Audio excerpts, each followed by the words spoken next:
And one of the dangers of talking about something, if we talk about, I'm going to read my Bible, you know what? Let me give you a good example. Today is January 25th.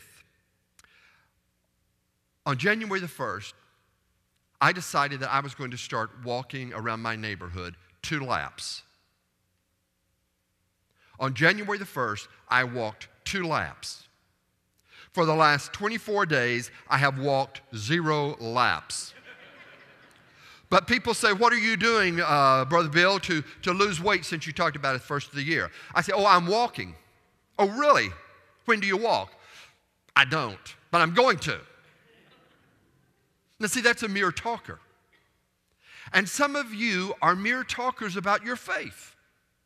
You say all of these things that you're going to do for God, but you never get around to doing them. And the danger is that when you talk about it so often, so much, your brain does a transformation.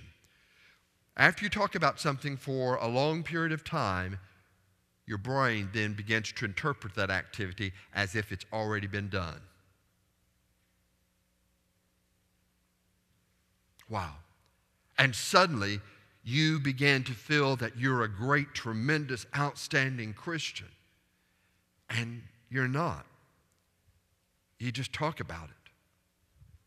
You see, if we do more than talk about things, I think that this church has the power to change the world through Jesus Christ.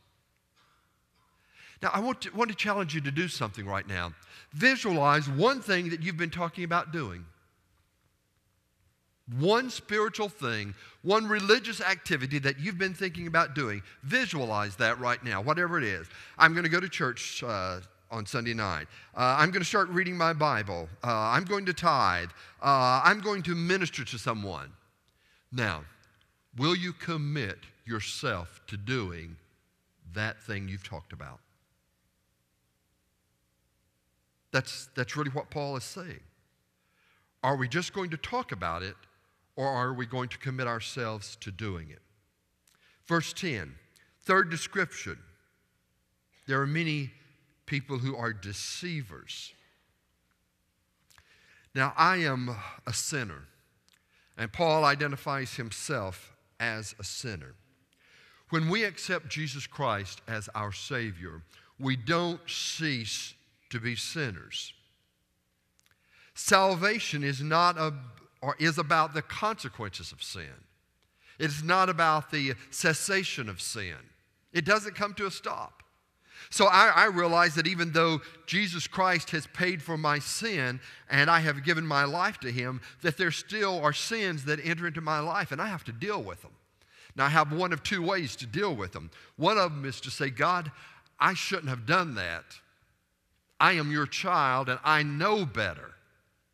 Forgive me. And the other way to deal with it is to simply say, I'm saved. End of discussion. What I did may have been wrong, but it really is not the same kind of sin as someone else did. Now, Paul describes this in 2 Timothy 3:13 as going from bad to worse. He says when we get to that spiritual state where we simply allow our sin to go unchecked, we are going from bad to worse. What's worse than a sinner? An unforgiven sinner. The fourth word that Paul uses is legalistic, also in verse 10. The early church was made up of mainly 2 groups of people, those who were Jews and those who were not Jews. And Paul noticed a pattern in these 2 groups of people, especially among the Jews. These are the people who had grown up with all kinds of laws and regulations, and there was a rule for everything they did. And when you grow up with a bunch of rules, which is a danger, you may not know how to function in a world of grace. There are many adults who need to have someone tell them what to do and what not to do because they can't make a judgment. And that's how the Jews were. They didn't necessarily know why certain things were wrong or whatever, if they knew they were wrong because their grandmother had told them they were wrong. And maybe you live in that kind of legalistic world that you just do whatever you've been told to do, or you refrain from doing what you've been told not to do, and you get drawn into this, and it's frustrating because you can't keep the rules. But what happens is, in our effort to make things look normal, if we are legalistic people, we bring everybody else into our legalism, and we begin to look around and say, Michael and Jeff, you should do the same thing I'm doing. Jeff, I'm wearing a tie this morning. How come you don't have a tie on? Everybody knows that you should wear a tie on Sunday morning. Jeff says, where's that in the Bible? Oh, I don't know, but that's what my mother told me.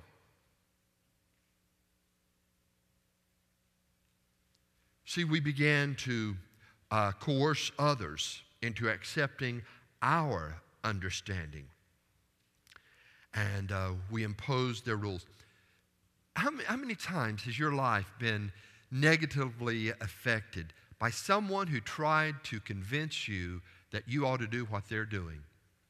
You know, it's like we go home today after worship service, and all of us who have small children, we say, well, now, why can't you sing like Mallory sings? Well, not everybody's going to be able to sing like Mallory. And we might force a child to believe that he or she can sing that way, and the child might embarrass himself because he can't sing. That's not his gift. And there's no rule that says we all have to sing like Mallory. But maybe there have been those times when we have felt someone forcing us to live by their rules, or we've tried to force someone else to live by our rules. And I have to be careful about that. I try to go around with a big sign on my chest that says grace.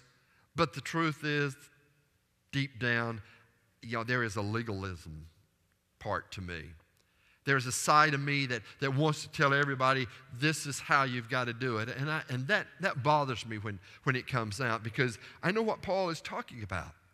That description is closely connected to the next word that Paul used, and that is judgmental in verses 14 and 15. This is a powerful verse. Paul writes, to the pure, all things are pure, but to those who are corrupted and do not believe, nothing is pure. In other words, one way of interpreting and understanding this verse, if you are saved by the grace of Jesus Christ, nothing is going to keep you out of heaven. If you are not saved, there is absolutely no amount of good deeds that you can do that will get you into heaven. That's one way to apply it. Paul says, to the pure, all things are pure, but to the corrupt, nothing is pure. You know, when John mentioned the bingo game, I was trying to think. My mom would be 93 years old right now, and if she knew that I had actually brought a bingo card, she wouldn't take the time to look at the words that were spelled out on the card. She would just hear the word bingo, and then she'd say, Billy, surely to God, you're not going to preach that sermon. And she would say that word because, at that point, she would take it very seriously. Now, my mother was a wonderful, wonderful saint. But she certainly had her view of what was right and what was wrong. And that comes across a lot of times. When we are legalistic, we also tend to be judgmental. Now, the Jews had a practice at the Passover meal. They would always leave an empty seat for the prophet Elijah.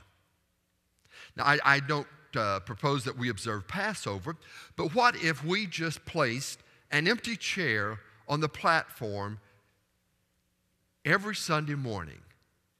And this chair is to be occupied by the judge. Now, to sit in that chair, you have to do a couple of things. You have to be an expert in the law. You have to be able to interpret every action, every little shade of difference, every behavior quirk. But in addition to being able to understand and interpret the law, you have to also live perfectly within those laws. Aren't you amazed when there are a group of people who sit in and judge, such as on American Idol, the talent? Who of us would be qualified to sit in that chair and judge about an automobile or Baptist doctrine?